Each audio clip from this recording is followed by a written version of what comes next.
In our updated moderate overlap test, we tested 4 minivans, and all of them received marginal or poor ratings.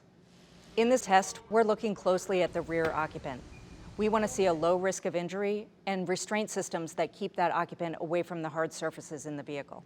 And in all 4 minivans, we saw the rear occupant at risk for chest injury, either because of high belt forces or poor belt positioning.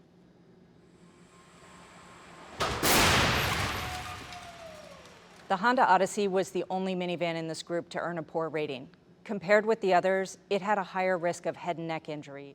The Sienna is the only minivan where we saw submarining, which is when the lap belt slides over the pelvis into the abdomen and can put the rear passenger at risk of abdominal injury.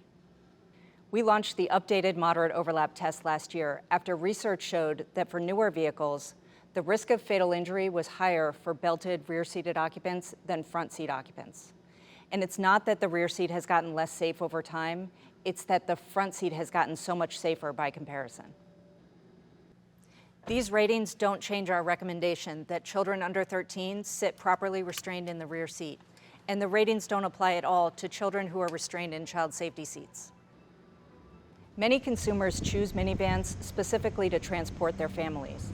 So it's disappointing that the automakers haven't focused more attention on backseat safety in this vehicle class. While we're disappointed in these ratings, we expect the automakers to respond quickly and make improvements, as we've seen when we've introduced other tests.